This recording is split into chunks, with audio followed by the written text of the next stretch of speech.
ന്യൂനപക്ഷ വോട്ടുകൾ അപ്പാടെ ഒലിച്ചുപോയതാണ് ഇടതുമുന്നണിയുടെ തോൽവി ഇത്ര വലുതാക്കിയത്. ശബരിമല സ്വർണ്ണക്കൊള്ള ഹിന്ദു വോട്ടുകൾ കോൺഗ്രസ് BJP പെട്ടികളിൽ വീഴ്ത്താൻ ഇടയാക്കി.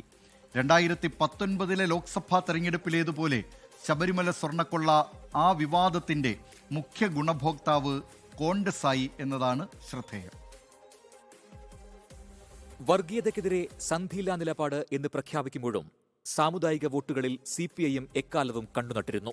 1993 ഒറ്റപ്പാലം ലോക്സഭാ മണ്ഡലത്തിലെ ഉപതെരഞ്ഞെടുപ്പ് വേളയിൽ അബ്ദുൽ നാസർ മാദനിയെ മഹാത്മാഗാന്ധിയുമായാണ് EMS തുലനം ചെയ്തത്. ബാബറി മസ്ജിദ് വിഷയത്തിൽ മുസ്ലിം ലീഗിന്റെ മിതവാദ നിലപാടിനെതിരെ മാദനി രൂക്ഷ വിമർശനമുയർത്തിയ കാലമായിരുന്നു അത്. രാജ്യസ്വാതന്ത്ര്യത്തിന് രാമരാജ്യം എന്ന ആശയം ഗാന്ധിജി ഉപയോഗിച്ചതുപോലെ ഇസ്ലാമിക വിശ്വാസത്തെ മാദനി മഹത്തായ ലക്ഷ്യത്തിനു വേണ്ടി ഉപയോഗിക്കുന്നുണ്ടെന്നായിരുന്നു EMSന്റെ പരാമർശം. 1990 ജില്ലാ കൌൺസിൽ തെരഞ്ഞെടുപ്പിൽ CPIMന്റെ പ്രചാരണായുധം സദാം ഹുസൈനായിരുന്നു. കാലം പലത് കഴിഞ്ഞു. ബാബറി മസ്ജിദ് സംഭവത്തിനു ശേഷം 2000ന്റെ തുടക്കത്തോടെ ആഞ്ഞുപിടിച്ചാൽ ജില്ലയിൽ പല മണ്ഡലങ്ങളിലും വിജയിക്കാം എന്ന സ്ഥിതിയിലായി CPIM. മുൻപ് പൊന്നാനി നിയമസഭാ മണ്ഡലത്തിൽ മാത്രമാണ് CPIMന് പൊരുതാൻ കഴിഞ്ഞത്. 2004 TK ഹംസയിലൂടെ മഞ്ചേരി ഇടതോരം ചേർന്ന് ലീഗ് കേന്ദ്രങ്ങളെ ഞെട്ടിച്ചു.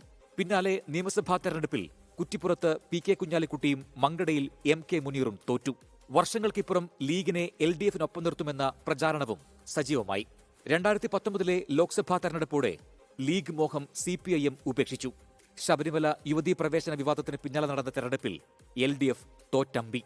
ഹിന്ദു വോട്ടുകൾ UDF പക്ഷത്തേക്ക് പോയെന്ന വിലയിരുത്തൽ രാഷ്ട്രീയ നിരീക്ഷകർ നടത്തി. കഴിഞ്ഞ ലോക്സഭാ തെരഞ്ഞെടുപ്പിൽ മുസ്ലിം വോട്ടുകളുമില്ല.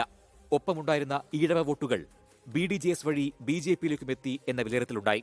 ഇതോടെ ന്യൂനപക്ഷ വോട്ടുപേക്ഷിച്ച് നഷ്ടപ്പെട്ട ഹിന്ദു വോട്ടുകൾ തിരികെ എത്തിക്കാനുള്ള നീക്കത്തിലായി CPIM. ആഗോള അയ്യപ്പ സംഗമം അതിനുള്ള കുറുക്കുവഴിയായി CPIM കണ്ടു. അയ്യപ്പ സംഗമത്തെ പിന്തുണച്ച് NSS general secretary G. Sukumaran Nair രംഗത്തെത്തി. ഉദ്ഘാടന ചടങ്ങിലേക്ക് SNDP യോഗം ജനറൽ സെക്രട്ടറി വെള്ളാപ്പള്ളി നടേശനെത്തിയത് മുഖ്യമന്ത്രി പിണറായി വിജയനൊപ്പം സ്റ്റേറ്റ് കാറിൽ. മുസ്ലിം സമുദായത്തിനെതിരെ വെള്ളാപ്പള്ളി നിരന്തരം നടത്തുന്ന വിമർശനങ്ങൾ മുഖ്യമന്ത്രി അവഗണിച്ചു. മുസ്ലിം വിഭാഗത്തെയും ന്യൂനപക്ഷ വിഭാഗത്തെയും ശക്തമായി ആക്ഷേപിക്കാനുള്ള നടപടികളുമായി നമ്മുടെ രാജ്യത്ത് സംഘപരിവാർ നീങ്ങിക്കൊണ്ടിരിക്കുകയാണ്. അതിനാവശ്യമായ എല്ലാ പ്രചരണങ്ങളും നടത്തിക്കൊണ്ടിരിക്കുകയാണ്. ഏത് കാര്യത്തിലും അത്തരമൊരു നിലപാടാണ് സ്വീകരിച്ചു പോകുന്നത്. ആ ഒരു ഘട്ടത്തിൽ ന്യൂനപക്ഷ വിഭാഗങ്ങൾക്ക് തെറ്റിദ്ധാരണ ഉണ്ടാകത്തക്ക രീതിയിലുള്ള പരാമർശങ്ങൾ ഇല്ലാതിരിക്കാൻ എല്ലാവരും ശ്രദ്ധിക്കേണ്ടതാണ്. ഇക്കാര്യത്തിൽ വെള്ളാപ്പള്ളി ഇപ്പോൾ വിശദീകരണം നൽകിക്കഴിഞ്ഞിട്ടുണ്ട്. പക്ഷേ അത് ശ്രദ്ധിക്കേണ്ടതാണ് എല്ലാവരും. മുൻപ് ജമാഅത്തെ ഇസ്ലാമിയുടെ പിന്തുണ വാങ്ങിയിട്ടുള്ള CPIM നിലമ്പൂർ ഉപതെരഞ്ഞെടുപ്പ് മുതൽ ജമാഅത്ത് ഇസ്ലാമിക്കെതിരെ കടുത്ത നിലപാടെടുത്തു.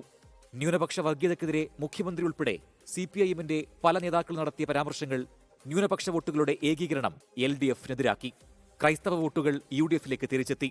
ഭൂരിപക്ഷ സമുദായ വോട്ടുകളിൽ പ്രതീക്ഷയർപ്പിച്ച CPIMന് തിരിച്ചടിയായി ശബരിമല സ്വർണ്ണക്കൊള്ള.